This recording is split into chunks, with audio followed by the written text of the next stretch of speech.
ይህ ሚዛናዊና ተአማኒ ሰበር መረጃዎችን የሚያደርሳችሁ ጥበብ ሚዲያ ነው። ሰብስክራይብ በማድረግ የደወል ምልክቷን በማብራት ቤተሰብ ትሆኑ ዘንድ በታላቅ ትህትና እንጋብዛለን።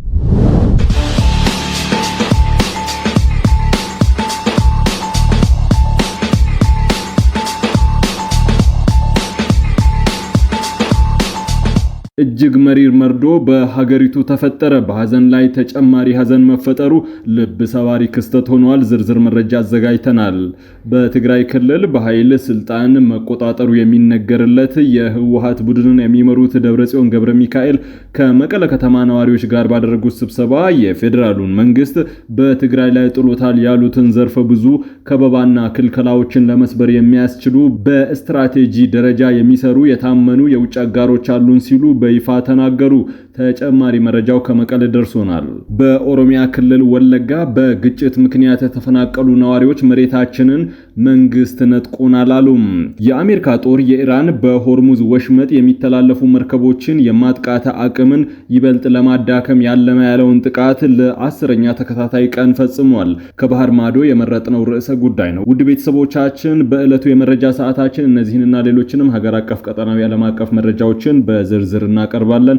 ለዕለታው እንቅስቃሴ ይረዳችሁ ዘንድ የዕለቱን የውጭ ሀገር ገንዘቦች ዕለታዊ ምንዛሬ ዋጋ አስቀድመን ነው ወደ ዝርዝር ዘገባዎች የምናልፈው።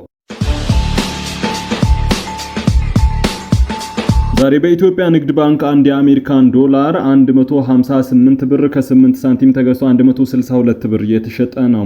ፓውንድ ስተርሊንግ 208 ብር ከ8 ሳንቲም እየተገዛ 213 ብር የሚሸጥ ሲሆን የአውሮፓ ዩሮ 181 ብር ከ5 ሳንቲም ተገዝቶ 185 ብር ከ1 ሳንቲም ይሸጣል። የስዊዝ ፍራንክ 192 ብር ከ5 ሳንቲም ተገዝቶ 196 ብር ከ4 ሳንቲም የሚሸጥ ሲሆን የኩዌት ዲናር 506 ብር ከ6 ሳንቲም እየተገዛ 516 ብር ከ7 ሳንቲም ይሸጣል። የቻይና ዩዋን 23 ብር ተገዝቶ 23 ብር ከ4 ሳንቲም የሚሸጥ ሲሆን የተባበሩት አረብ ኤሚሬቶች ድርሃም 43 ብር ከ2 ሳንቲም እየተገዛ 44 ብር ከ1 ሳንቲም ይሸጣል። የሳውዲ ሪያል 42 ብር ከ3 ሳንቲም የሚገዛ ሲሆን 43 ብር ከ1 ሳንቲም እየተሸጠ ነው። በየትኛውም ገንዘብ መላኪያ መንገዶች ለወዳጅ ዘመድ ወደ ሀገር ቤት ገንዘብ በምትልኩበት ጊዜ 6 ብር ከ4 ሳንቲም ተጨማሪ ጉርሻ አለው። በትግራይ ክልል በኃይል ስልጣን ተቆጣጥሮ የሚንቀሳቀሰው የህወሓት ቡድን የሚመሩትም ደብረጽዮን ገብረ ሚካኤል ከመቀለ ከተማ ነዋሪዎች ባደረጉት ስብሰባ የፌዴራሉ መንግስት በትግራይ ላይ ጥሎታል ያሉትን ዘርፈ ብዙ ከበባና ክልከላዎችን ለመስበር የሚያስችሉ በስትራቴጂክ ደረጃ የሚሰሩ የታመኑ የውጭ አጋሮች አሉን ሲሉ በይፋ ተናገሩ። ደብረጽዮን ገብረ ሚካኤል እነዚህን የውጭ አጋሮች ያሏቸው አካላትን በስም ከመጥቀስ የተቆጠቡ ሲሆን ትግራይ አሁን ባለው ሁኔታ መቀጠል ስለማትችል ራስን የመከላከል አቅሟን ማጠናከር ላይ ትኩረት ለማድረግ መገደዳቸውን ገልጸዋል። አክሎም የክልሉን ታጣቂ ኃይል በማጠናከር የዓለም አቀፉን ህብረተሰብ ትኩረት ማግኘት መቻላቸውን በዚህ መድረክ ላይ አስታውቀዋል። ዶክተር ደብረጽዮን የፌዴራሉ መንግስት እርምጃን ለመመከት የውጭ አጋሮች አሉን ማለታቸው በቀጠናው ላይ አዲስ የውጭ ኃይል ጣልቃ ገብነት የመጋበዝና የሀገሪቱን ሉዓላዊነት አደጋ ላይ የሚጥል ስልት ዝግጅት መጀመሩን አመላካች ነው ተብሏል። በተለይም በአሁኑ ወቅት በአፍሪካ ቀንድ በሱዳን ጦርነትና በቀይ ባህር ዙሪያ የሀያላን ሀገራት ፍላጎትና ስልታዊ ጥምረቶች በከፍተኛ ሁኔታ እየተቀያየሩ ባሉበት በዚህ ጊዜ እነዚህ አጋሮች በስም አለመጥቀስ ሆን ተብሎ የዲፕሎማሲና ወታደራዊ ሚስጥራዊነትን ለመጠበቅ እንዲሁም በፌዴራሉ መንግስት የስነልቦና ጫና ለመፍጠር የታለመ ስልት ነው የተባለ ሲሆን በሌላ በኩል ታጣቂ ኃይሉን በማጠናከር ዓለም አቀፉን ማህበረሰብ ትኩረት ማግኘት መቻሉን መግለጻቸው አሁንም በክልሉ ውስጥ ያለው የትጥቅ አማራጭና ወታደራዊ መዋቅርን እንደ ዋነኛ የፖለቲካ መደራደሪያ መሳሪያ የመጠቀም ጽኑ ፍላጎት እንዳለ አስረድቷል። ይህ አካሄድ ከዚህ ቀደም በፕሪቶሪያ ሰላም ስምምነት የተገኘውን አንጻራዊ ሰላምና መረጋጋት ሙሉ በሙሉ አደጋ ላይ የሚጥል ከመሆኑም በላይ በጦርነትና በከፍተኛ የኢኮኖሚ ቀውስ የዛለውን የትግራይ ህዝብን በድጋሚ ሌላ አላስፈላጊ ወታደራዊ ግጭትና የንጹሃን ደም መፍሰስ የሚያዘጋጅ አደገኛ ቅስቀሳ መሆኑን የፖለቲካ ተንታኞች በጥብቅ አስገንዝበዋል። በጮቄ ሰንሰለታማ ተራራ የተማረኩ የጦር መሳሪያዎች በሚል በሰበር መልኩ የተጋሩ ያሉ ምስሎች በሰው ሰራሽ አስተውሎቶች የተፈበረኩ ናቸው። በጮቄ ሰንሰለታማ ተራራ የተማረኩ የጦር መሳሪያዎችን ያሳያሉ የተባሉ ምስሎች በማህበራዊ ትስስር ገጾች የተጋሩ ይገኛሉ። በምስሎቹ የፌድሪ መከላከያ ሰራዊት የምስራቅ እዝ ዋና አዛዥ ሌተናል ጄኔራል መሐመድ ተሰማ ከሌሎች ሁለት ግለሰቦች ጋር ቆመው ከፊታቸው ደግሞ በርካታ የጦር መሳሪያዎች ተደርድረው ይታያሉ። ምስሎቹ ሰበር መረጃ በማለት ካጋሩ የማህበራዊ ሚዲያ ትስስር ገጾች መካከል ዲጂታል ኢትዮጵያ የሚል ስያሜ ያለው የፌስቡክ ገጽ ይገኝበታል። ይህ ገጽ ከጮቄ ሰንሰለታማ ተራራ ዛሬ ብቻ 75 ክላሽ 1 ዲሽቃና 2 ብሬን ጀግናው የኢትዮጵያ መከላከያ ሰራዊት ተረክቧል የሚል ጽሑፍ ከምስሎቹ ጋር አጋርቷል። በተመሳሳይ መልኩ ሀገር ሚዲያ የሚል ስያሜ ያለው የፌስቡክ ገጽ ምስሎቹንና የጽሑፉን መረጃ ያጋራ ሲሆን 35 የፌስቡክ ተጠቃሚዎች በገጹ የተጋራውን መረጃ መልሰው አጋርተውታል። ይሁን እንጂ የጎግል ምርት የሆነውና በሰው ሰራሽ አስተውሎ የተፈበረኩ ምስሎችንና ቪዲዮዎችን ድምጾችን ለማጣራት በሚውለው ሴንስ አይዲ ዲቴክተር በመጠቀም ምስሎችን መርምረናል። በዚሁ መሰረት ምስሎቹ ጎግል ኤአይን በመጠቀም የተፈበረኩ እንደሆነ ለማረጋገጥ ችለናል። በተጨማሪም ምስሎቹን በምስል በመፈለግ ወይም ደግሞ ሪቨርስ ኢሜጅ ሰርች ባደረግነው ማጣራት አንዳንድ ምስሎች ትክክለኛ ሌተናል ጄኔራል መሐመድ ተሰማ ምስልን ይዘት በመቀየር የተሰሩ መሆናቸውን ለማረጋገጥ ችለናል።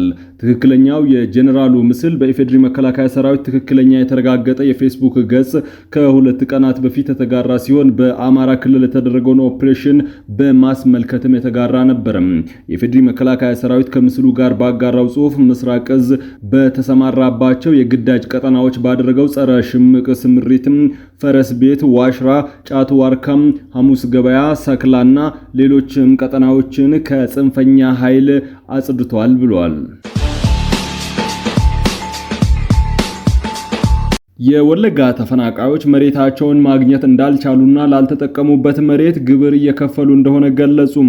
በምስራቅ ወለጋ ዞን ጉቡስዩ ወረዳም ጠለል ጣቢያ የሚገኙና ከደብረ ብርሃን የተመለሱ ተፈናቃዮች የእርሻ መሬታቸውን እንዳልተመለሰላቸው በከፍተኛ ችግር ላይ እንደሚገኙ ገልጸዋል። ተፈናቃዮቹ ወደ ቀያቸው ከተመለሱ በኋላ በክራይ ቤት ለመኖር መገደዳቸውንና የእርሻ መሬታቸውን የወረዳው የአደጋ ስጋት አመራር ኮሚሽን ሱሱ ጎፎ ቢሮ ውስጥ እየሰራበት እንደሆነ ተናግሯል። ይባስ ብሎ ምንም አይነት ምርት ባላገኘንበት መሬት ላይ የመሬት ግብር እንድንከፍል እየተገደድን ነው ሲሉ ተናግረዋል። የወረዳው ቢሮ በበኩሉም መሬቱ የተወሰደው በወቅቱ በነበረው የጸጥታ ችግር ምክንያት ተፈናቃዮች ማረስ ስላልቻሉና መሬቱ እንዳይበላሽ ለማድረግ እንደሆነ ገልጾ ወደፊት መልሶ እንደሚያስረክባቸው አስታውቀዋል። በሶማሌ ክልል ቀብሪ ባሃ ወረዳም ጉዩ ቀበሌም በደረሰ ከባድ ትራፊክ አደጋ የ12 ሰዎች ሕይወት ሲያልፍ በ3 ሰዎች ላይ ደግሞ የመቁሰል አደጋ ደርሷል። አደጋው የተከሰተው በአንድ ባለ 3 እግር ተሽከርካሪ ባጃጅ እና በአይሱዚ መካከል በተፈጠረ ግጭት መሆኑን የሶማሌ ክልል መንግስት ኮሚኒኬሽን አስታውቋል። የአደጋው መንስኤ በአሁኑ ወቅት በፖሊስ እየተጣራም ይገኛል ነው የተባለው። የክልሉ ርዕሰ መስተዳድር ሙስጠፋ መሐመድ በአደጋው ሕይወታቸውን ባጡ ወገኖች የተሰማቸውን ጥልቅ ሐዘን የገለጹ ሲሆን ለተጎጂ ቤተሰቦችንም መጽናናትን ተመኝቷል ብሏል። ሁኔታውን እጅግ አሳዛኝ ያደረገው ደግሞ በዚህ አደጋ ላይ የሞቱ ሰዎችን ለመቅበር የተቆፈረው መቃብር ተደርምሶ ተጨማሪ ሰዎች መሞታቸው ነው።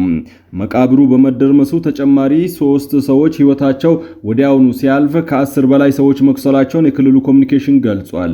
የክልሉ ርዕሰ መስተዳድር ሙስጠፋ መሐመድ በቀብሩ ላይ የተገኙ ሲሆን በአደጋዎቹ ጉዳት የደረሰባቸው ወገኖችን ሆስፒታል ተገኝተው አጽናንተዋልም ተብሏል።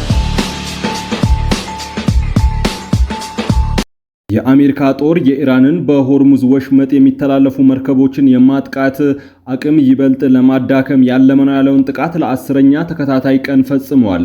የኢራኑ ፕሬዝዳንት መሱድ ፔዜሽኪያን በበኩላቸው ሀገራቸው በአሁኑ ሰዓት ከአሜሪካ ጋር ሙሉ ጦርነት ውስጥ መሆኗን ተናግሯል።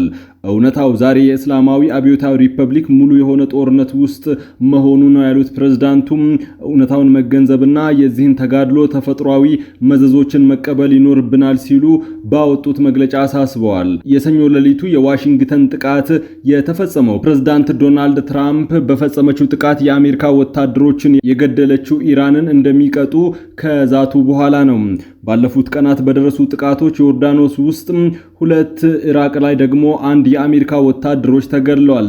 ኢራን ከትላንቱ ጥቃት በኋላ በወሰደችው የአጸፋ እርምጃ በሆርሙዝ ሲጓዙ የነበሩ 2 ነዳጅ ጫኝ መርከቦችም እንዲሁም ባህሬንና ኩዌት ውስጥ የሚገኙ የአሜሪካ ወታደራዊ ይዞታዎችን መምታቷንና ኢርና የተሰኘው የመንግስት ዜና ወኪል ዘግቧል። በተመሳሳይ ሰዓት ከዚህ ቀደም የተፈራረሙት የመግባቢያ ስምምነት የከሸፈባቸው አሜሪካና ኢራን በአሸማጋዮች አማካኝነት ዲፕሎማሲያዊ መልእክት እየተለዋወጡ እንደሆነ ቴህራን አስታውቃለች። የአሜሪካ ጦር እዝ በኤክስ ገጹ ባወጣው መግለጫ በትላንቱ ጥቃት የኢራን ወታደራዊ እዝ አካላት የባህር ኃይል አቅሞችና ሚሳኤልና የድሮን ማስወንጨፊያ ስፍራዎች እንዲሁም የአየር መከላከያ ስርዓቶችን መምታታቸውን ገልጸዋል። የንግድ መርከቦች በሆርሙዝ ወሽመጥ የሚያደርጉትን ጉዞ እንደሚቀጥሉም በመግለጫው ጠቅሷል። ኢራን በበኩሏ ጥቃት በፈጸመችባቸው 2 የነዳጅ ጫኝ መርከቦች ውስጥ የነበሩ ባህርተኞችን ለማውጣትና የነፍስ አድን ቡድን መሰማራቱን አስታውቃለች። መርከቦቹ የተመቱት በወሽመጡ በኩል ለማለፍ በመሞከራቸው መሆኑን ኢርና ዘግቧል። ዮርዳኖስ መከላከያ ሰራዊት በበኩሉ ከኢራን የተወነጨፉ 3 ሚሳኤሎችን መቶ መጣሉን ገልጿል። የኩዌት ጦርም የኢራን ድሮኖችን እንደጠለፈ አስታውቋል። ባህሬን ደግሞ ከኢራን የተነሳ ድሮን የአየር መቆጣጠሪያ ስርዓቶችን ኢላማ ቢያደርጉም በረራዎች አለመስተጓጎላቸውን ጠቅሳለች። የአሜሪካ ጦር በፈጸማቸው ጥቃቶች ተብሪዝ፣ ቻብራሃር፣ ናካን፣ ባንደር አባስና ማሻርና ባንደር ኢማም ኾሚኒን ጨምሮ በርካታ ከተሞች መመታታቸውን ከፊል ይፋው የዜና ወኪል ሆነው ተስኒም ዘግቧል። ውድ ቤተሰቦቻችን የሰዓቱ መረጃዎች በዚያ